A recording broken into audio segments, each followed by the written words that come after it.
Türkmenistanyň Halk Maslahatynyň başlygy Gurbanuly Berdimuhammedow 30-njy maýda iş sapary bilen Tehrana bardy. Bu barada Türkmenistanyň Döwlet Habarlar Agentligi habar berýär. Iki ýurdun köpçülikleriniň habar berişleri işleri Tehranda geçirilen duşuşuklarda syýasy, ykdysady we medeni ulgamlarda hyzmatdaşlygyň dürli ugurlarynyň ara alınıp maslahatlaşylýanyny habar berýär. Irana dürli çaklamalara görä 2 millionyň gowrak etniki türkmen ýaşaýar. Türkmen ýylatynyň wekilleri Irana türkmen azlyklarynyň dürli kynçylyklary, şol sana türkmen diliniň çäklendirilmegi, türkmen ýylatynyň demografik guruluşynyň Iran häkimetleri tarapyndan bilkasaýyn üýtgedilmäge inanşylmagy, başga milletleriň wekilleriniň türkmenleriň arasyna göçürilip getirilmegi we olaryň ýerleriniň ellerinden alınmagy ýaly basyşlara sebäp bolýanyny aýdýarlar. Öňkü prezident Gurbanuly Berdimuhammedow ýanwar aýynda Türkmenistanyň mejlisi tarapyndan türkmen halkynyň milli lideri eglan edildi. Iran türkmenleriniň wekilleri türkmenleriň milli lideriniň serhetden aňyrda ýaşaýan türkmen ýylatyna gol uzatmaýanyny, arka çykmaýanyny aýdýarlar. Azatlyk radiosu 30-njy maýda türkmen lideriniň Irana maraşyryan iş sapary bilen baglylykda asly Iran türkmenlerinden bolan alim we ýazyjy Abdurrahman Düýezi bilen söhbetdeşik geçirdi. Safar Murat Niyazow gelenden soňra 1-nji ýyllarda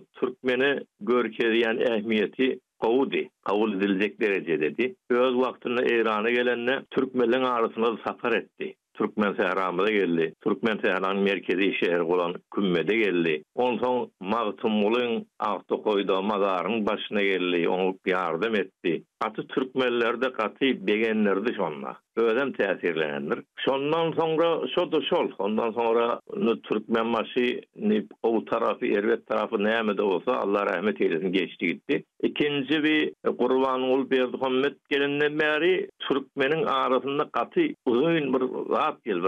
Öňe aýralyk da bulan beterem aýralygy ikinji gezek yaradan ýaly boldy. Diýip türkmen sehraly alim aýtdy. Iran türkmenleri ýurdun türkmen ýylatly sebitlerini türkmen sehra adlandyrýarlar. Türkmenistanyň ikinji prezident Sapar Murat Niyazow garaşlygynyň ikinji ýyllaryna Irana maraşyran saparynyň çäklerini Iran türkmenleriniň ýaşaýan sebitlerine baryp gördü. Ýöne bu sapardan soň ne Niyazow ne Gurbanuly Berdimuhammedow ne de Serdar Berdimuhammedow Iranaky türkmenleriň ýaşaýan sebitlerini sapar edip türkmenleriň halyndan habar alyp bildi. Iran türkmenleriniň wekilleri öýleriniň bu ýagdaýa gynanýanlyklaryny türkmen döwletiniň öýlerine arka çykmaýanyny aýdýarlar. Türkmen Sehrada türkmen madyr Iranyň arasynda 2 millionyň gowrak türkmen ýaşaýanlar taryhymyz birdir. Hemme zadymyz birdir. Arada bir diňe bir serhet barda.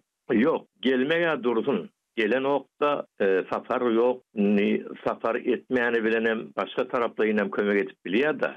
Şol kömekleri kültürel medeni bolup bilýär. Arasynda türkmenlere bir zat bolanna, meselem şu wagt türkmenleriň demografik zadyny jemgyýetini üýtgetjek bolupdyr, başga ýerden milletleri göçürüp getirýärler. Ya türkmeniň ýerleri alınýar, zulumlar bolupdy, türkmen dili okudulan ýok etjekler. Şolaň garşysynda da hiç bir döwlet ýok ýa Allah, döwlet ýok. Diýip Iran türkmenleriniň wekili Azatlyk radiosynyň habarçysyna gurrun berdi. Asly türkmen sehraly alim häzirki wagtda Türkiýede ýaşaýar. Ol türkmen döwletiniň Irana ýaşaýan türkmen ýylatyna arka çykmaýyşyny tankyd edýär. Wagt soň Irana gelişi bilim üçin hiç ähmiýeti ýok. Ors gelýän ýaly. Sebäbi türkmenle baglanşyklar, olaň öz gatnaşyklary, ticari gatnaşyklardyr. Hazar denizindäki hukuklardyr. Ondan gär geçirmekdir, gar geçirmekdir. Daşa ýurtdan her bir ýurt gelip de İslam Cumhuriyetine gurrun edip gider, o da biri.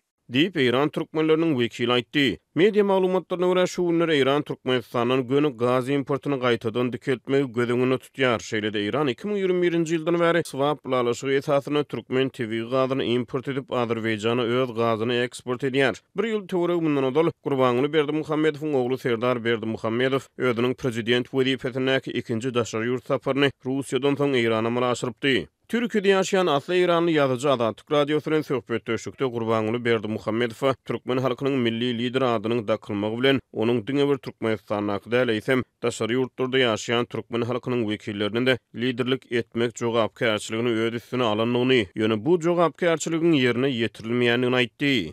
Türkmen milli lider bolanna şoň içinde bir türkmen sözü var.